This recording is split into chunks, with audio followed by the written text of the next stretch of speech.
Вечерва, како што можете да приметите, на иницијатива на Општина Охрид, по претходна координација со релевантните институции, какви што се Институтот за земјотресно инженерство и инженерска сеизмологија и сеизмолошката обсерваторија при природно-математичката по Скопје. Се собравме во доцните вечерни часови за да направиме еден координативен состанок околу можните мерки кои што треба овие релевантни институции заедно со кризниот штаб на Општина Охрид да ги преземеме во текот на ноќта, се со цел да излеземе во престрет на загриженоста на граѓаните кои со право се загрижени после сето она што на Охрид му се случува последните веќе 3 недели со овие зачестени земјотреси, особено во текот на денешниот ден кој што беа во кој беше измерен најинтензивниот земјотрес со магнитуда од 5 степени според новата европска скала и со неколку последователни потреси кои се случија попладнево. Секако дека и јас како градоначалник на Охрид ја делам нивната загриженост и не случајно денес тука се во овој момент најрелевантните институции кои што излегува во пресред на Општина Охрид, за што јас ја користам ова прилика да им укажам јавна благодарност кој што веднаш одговорија на нашите позиви на она што беше договорено да дојдат уште вечера во Охрид.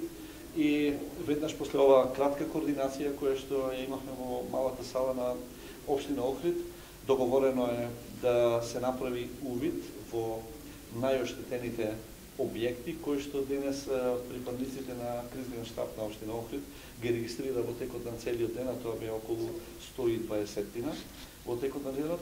Денес ќе направиме увид во оние кои што според кризниот штаб имаат најголеми оштетувања.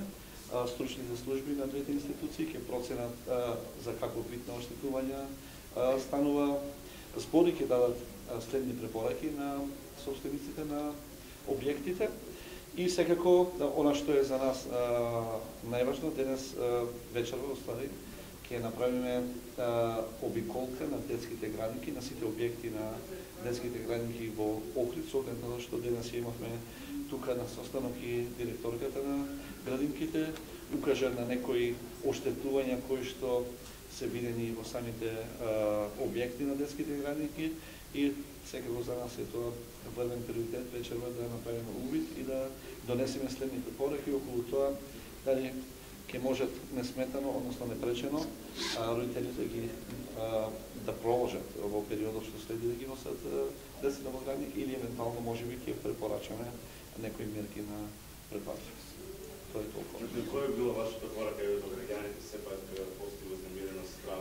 И голем број се нагорда, значи излични се телефон со Не случајно денес сме тука со сите овие релевантни институции од Институтот за земјотресно инженерство дојдоа веќе 4 екипи. Во текот на утрешниот ден се очекува уште неколку екипи, претежно градежни инженери кои што најдобро можат да направат проценка на оштетувањата или проценка на издржливоста на објектите кои што ние ќе ги мониторираме во текот на вечерва или утрешниот ден, а секако тука се и експертите од сеизмолошката обсерваторија кои што може да дадат дополнителни проценки, меѓутоа и препораки кои ќе произлезат во текот на утрешниот ден. Значи утрешниот ден ќе работиме интензивно на сите овие проблематики и претпоставувам дека ќе имаме стручни препораки кон граѓаните на Охрид. Она што е моја препорака како градоначалник е нешто што го кажав и во текот на попладнето, а тоа е една моја молба и препорака на граѓаните на Охрид да не шират дезинформации, да не шират манипулативни информации кои што не само што не помагаат, туку некогаш може да одмогнат при справување со вакви ситуации, бидејќи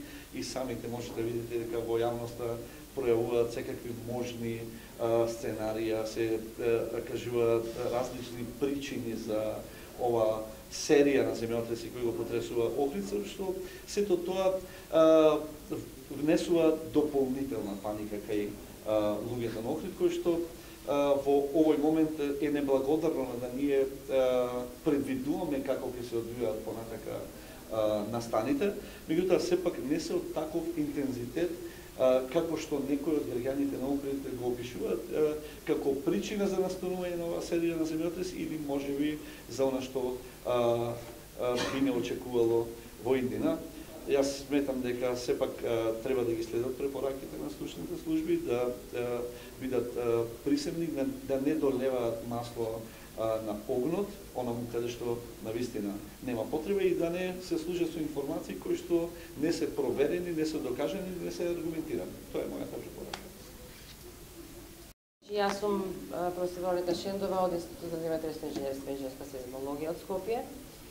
Во овој многу чувствителен момент, нашиот институт, денеска цел ден заседаваше, одлучи уште вечерва да прати 3 екипи со основна цел брза процена, визуелна, на безбедноста на оние објекти кои што се најитни, без разлика дали станат збор за стамбени објекти, но пред се за јавните објекти.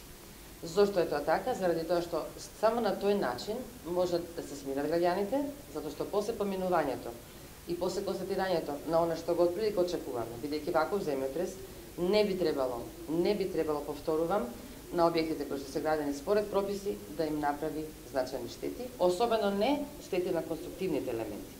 Штети може да има во смисол на пукнатини, преснатини, кои што за нас веројатно ќе бидат беззначајни и кога тоа ќе го објасниме на еден начин стручен, но и како да кажам популистички на некој начин, значи ќе се објасни на народот дека мора да се продолжи да се живее и натаму нормално, заради тоа што ние живееме во сеизмички регион и во секој момент од животот живееме меѓу два земјотреси. Колку побрзо го сватиме тоа, значи толку побрзо и може да се целата оваа состојба да се доведе во нека нормална. Она што би сакала да го истакнам е дека она што го видовме овде денеска е веќе навистина организирана општина, бидејќи тоа што мислевме прво да го кажеме, веќе беше направено. Значи веќе беа собрани првите информации од преку 120 пријави, од кои што веќе повеќето беа обиколени, значи веќе имаме и градација од самите стручни служби на општината дека во 50-тина, значи практично тоа се незначајни оштетувања. Нормално е да сега граѓаните пријавуваат се, нормално е да пријавуваат и оштетувања кои што се можеби постари или нови, а за нив изгледаат можеби страшни, значи затоа сме тука да процениме што е опасно за безбедноста на објектот, што не е. И тоа ќе го кажеме директно во нашите поминувања на самите објекти. Значи тоа е она што би можела да кажеме во овој момент, без да казваме било какви предвидувања и така натаму, бидејќи тоа не само што е неблагодарно поштедкост, него и мислам дека е невозможно, на тоа подобро да кажете вие. Кога граѓаните може да очекува да речеме детал на оценките за това? Значи ние не проценуваме штети, проценуваме безбедност. Значи почнуваме од Нокеска. Значи кажавме неколку стамбени објекти, веќе имаме спремни екипи од општината кои што ќе не водат. Значи градинките, болниците мораме да ги поминеме утре, тоа е многу важно. Значи ние сме 4 екипи дојдени, веројатно ќе дојдат утре уште други и практично ево пак. И ќе постојано ќе се. Добро, значи тоа е нормално, затоа велиме дека нормално треба да се однесуваме. Значи ова е важно. Важно е дека ние почнуваме уште Нокеска, продолжуваме утре интензивно, меѓутоа координирано со другите сите институции кои што се вклучени во оваа заштита и во овие критични моменти и значи ситуацијата може да се менува од час до час. Значи ќе видиме како ќе течат, но уште вечерва таму кај што ќе влеземе ќе кажеме ова е безбедно или овој дел е безбеден или не безбеден и така натаму. Јас сум Драгана Черних од Сеизмолошката обсерваторија при Природно-математичкиот факултет во Скопје. Екипата, односно сите сеизмолози од Сеизмолошката обсерваторија дојдоа во Охрид.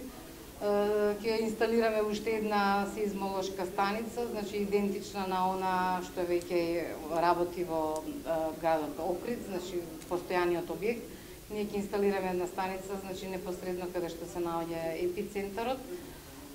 Таа станица, значи податоците кои што ќе ги добиеме од таа станица многу ќе помогнат во понатамошните истражувања на сеизмичноста на овој регион и на случувањата со раседите и блоковите во овој дел на Охридското епицентрално подрачје.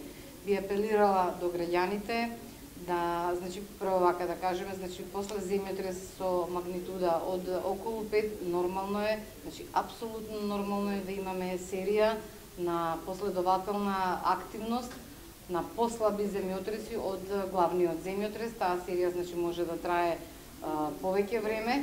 Меѓутоа граѓаните треба да се однесуваат смирено, да не креваат паника, значи во случај да се случи земјотрес, да не бегаат панично од објектите, да не користат скали или пак лифтови, значи мирно да останат во објектите додека не заврши земјотресот и евентуално потоа можат да пристапат кон напуштање на објектот.